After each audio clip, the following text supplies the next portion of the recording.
안녕하세요. 열린시장 상한가를 잡아라 김선영입니다. 최근 외국인 투자가들의 매도 움직임이 거세죠. 7거래일 동안 3조원가량의 매물을 쏟아내고 있습니다. 이로 인해서 어제 코스피 지수는 10개월 만에 1900선 아래로 밀려났는데요. 그러고 보니까 지금 2014년도 10거래일도 채 남지가 않은 그 상황입니다. 작년 말에 이 지수가 2011포인트였고 어제 주가가 1897선이었죠. 플러스로 마감되려면 100포인트 이상의 급등세가 나와줘야 되는데 과연 그럴 수 있을지는 외국인 투자가들의 움직임에 달려 있을 것 같습니다.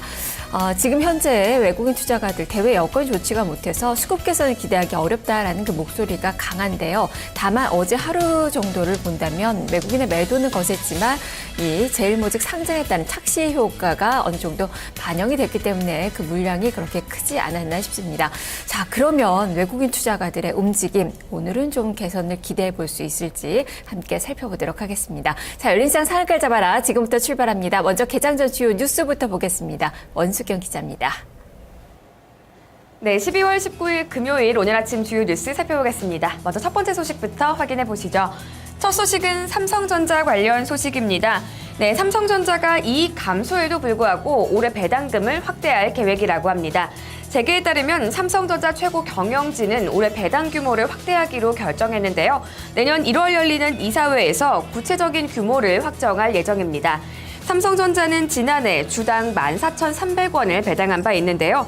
증권가에서는 삼성전자가 작년 수준의 배당금을 결정하더라도 순이익이 30조 원대에서 22조 원으로 감소한 만큼 배당 성향은 7.1%에서 9.6%로 높아지게 된다고 분석하기도 했습니다.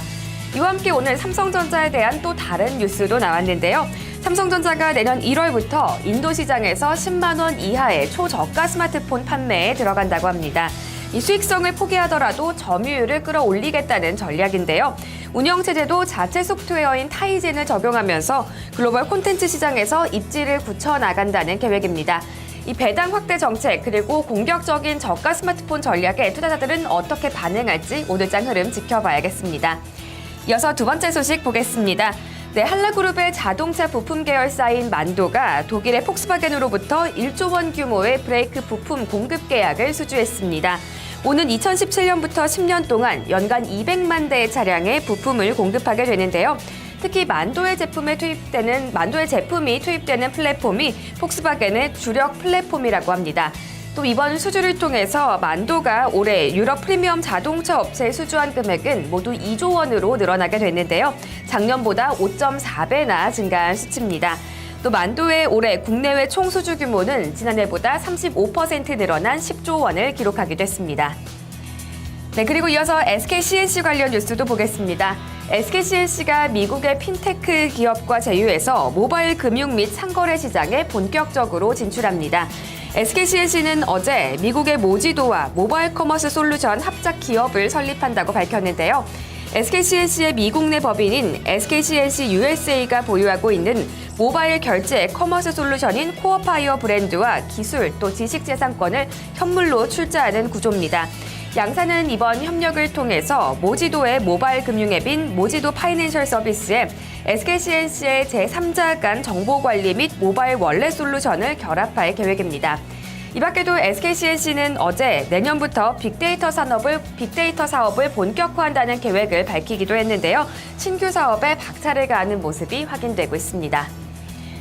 네, 그리고 그 다음은 보험업계 소식입니다. 내년부터 이 실손 의료보험의 자기부담금이 현행 10%에서 20%로 늘어나게 됩니다. 금융위원회는 어제 이 같은 내용의 실손 의료보험 보험료 안정화 방안을 마련해서 내년 상반기 중으로 실시할 거라고 밝혔는데요. 정부는 보험료가 오르는 것을 막기 위해서 자기부담금을 늘리게 됐다라고 설명을 했습니다. 자기부담금이 20%인 실손보험은 지금도 선택형으로 판매를 하고 있는데요. 판매 비중은 3.5%에 불과한 상황입니다. 이에 따라서 앞으로 신규 판매하는 전체 실손보험의 자기부담금이 늘어난다면은 소비자의 부담은 다소 늘어나겠지만 이 보험사에게는 수익성 증가의 효과가 나타날 걸로 보입니다. 이어서 마지막 소식까지 보겠습니다. 네, 최근 구제역이 빠르게 확산되고 있는데요. 정부가 돼지 구제역의 위기 경보를 경계로 격상을 했습니다. 농림축산식품부는 어제 구제역 위기 경보를 두 번째로 높은 단계인 경계로 격상한다고 밝혔습니다. 구제역은 지난 3일 충북 진천에서 처음 발생한 이후 지금까지 충북 증평과 충남 천안 등 3곳에서 모두 9건의 발병 사실이 확인됐는데요. 이들과 인접한 지역에서도 구제역 의심 신고가 잇따르고 있는 상황입니다. 정부에서는 인근 사육농가의 모든 돼지를 대상으로 예방접종을 하고 있긴 한데요. 하지만 항체가 형성되기까지 2주 정도의 시간이 걸리는 만큼 그때까지는 추가 구제역 발병 가능성이 열려 있는 상황입니다. 이런 구제역 상황에 따른 백신주들의 흐름까지도 함께 체크를 해보셔야겠습니다. 지금까지 오늘 아침 주요 뉴스 살펴봤습니다.